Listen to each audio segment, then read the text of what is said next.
अस्सलाम वालेकुम। आज हमारे पास बहुत ही इंपॉर्टेंट वोकेबलरी है डॉन न्यूज़पेपर से। आपने लेक्चर मिस नहीं करना। चलें स्टार्ट करते हैं। देखिए जी, यहाँ से हमने हाफ पैराग्राफ सेलेक्ट किया है। अच्छा जी, the pomp and show an extravagance of the whole ceremony made me think, can this attitude be justified when our governments are approaching all and sundry with begging bowl in hands? अच्छा जी, यहाँ पर देखें तो pump and show ये आपका idiom है। इसका मतलब उर्दू में होता है दिखावा, यानी कि लोग दिखावे की खातिर क्या क्या करते हैं, शादियों पर इतना इतना खर्चा कर देते हैं। देखें, अब ये जो आर्टिकल है ना, पहले मैं आपको थोड़ा सा बैकग्राउंड बता दूं ताकि ये जो वोकेबलरी हम डिस्कस करने जा रहे हैं ना, इसका कॉन्टेक्स्ट भी आपको अच्छी तरह पता लग जाए। देखें, एक बुक लिखी थी जो चीफ जस्टिस ऑफ पाकिस्तान है ना, जवाद ख्वाजा ने। ये 2 अगस्त 2015 में चीफ जस्टिस ऑफ पाकिस्तान बने थे। तो फिर एक तकरीब हुई थी। यस, अब ये उस तकरीब के बारे में ना अपने ख्यालात का इजहार कर रहे हैं कि जनाब किस तरह से उस तकरीब के ऊपर दिखावे की खातिर बहुत ज़्यादा खर्च किया गया। ठीक है, अब ये जो द पंप एंड शो है ना, ये आपका ईडीएम है। और फर्स्ट टाइम जो शेक्सपियर है ना, उसने अपने उसका एक प्ले था ड्रामा ओथेलो, उसमें उसने ये ईडीएम इन्वेंट किया था। जैसे कि आपको पता है, शेक्सपियर ने तकरीबन 2000 के करीब जो वर्ड्स है ना, वो इन्वेंट किए हैं। कह सकते हैं इंग्लिश लैंग्वेज के अंदर शेक्सपियर की बहुत बड़ी कंट्रीब्यूशन है।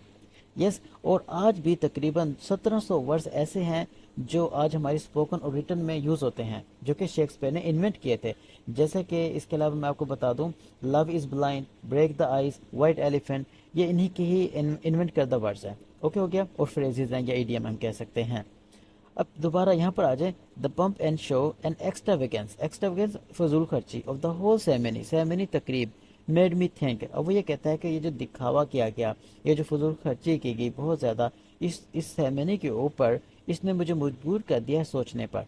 ठीक है, अब ये जो है ना द पंप एंड शो, इसको मज़ीद हम अंडरस्टैंड कर लेते हैं। देखें, impressive clothes, decorations, music, food, etc. that are part of an official ceremony।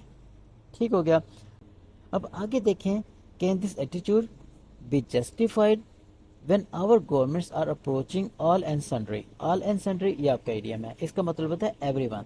वो कहता है कि जनाब क्या ये एटीट्यूड, ये जो रवैया है, ये इसको हम जस्टिफाई कर सकते हैं when our governments are approaching all and sundry with begging bowl in hand.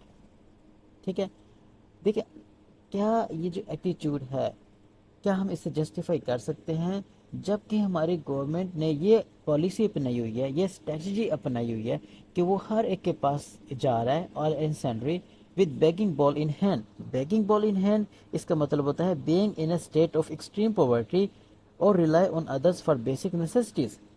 ठीक हो गया। अब पाकिस्तान जो है हर एक के पास जा रहा है, इस तरह की पॉलिसी अपनाई हुई है कि वो फिनेंशियल असिस्टेंस के लिए किसी को भी नहीं छोड़ रहा, हर एक के पास जा रहा है। यस, तो दोबारा देखें कि किस तरह से एक जो तकरीब हुई चीफ जस्टिस साहब के लिए, कि उसके ऊपर बहुत ज़्यादा खर्चा किया गया, यानी कि आलीशान किस्म की डेकोरेशन की गई, वीआईपी किस्म का खाना दिया गया। तो वो इसी चीज़ का उनको दुख है कि देखें जो वो मेरी तकरीब हुई थी ना, उसमें बहुत ज़्यादा यानी कि खर्चा किया गया। ठीक है, जबकि गवर्नमेंट की पॉलिसी ये है कि वो हर एक के पास जा रही है with begging bowl in hand. ठीक है, फाइनेंशियल असिस्टेंस के लिए, हेल्प के लिए कि जनाब हमें पैसे दें और हम पाकिस्तान चलाएं। ओके ओके, ये 2015 की बात है। अच्छा जी, आगे, it is a question all public officials. अच्छा, अब वो क्वेश्चन कर रहा है तमाम पब्लिक ऑफिशियल से, being trustees for the people of Pakistan need to think about. देखिए जी, ट्रस्टी क्या होता है? A trustee is someone who is responsible for another person money और प्रॉपर्टी।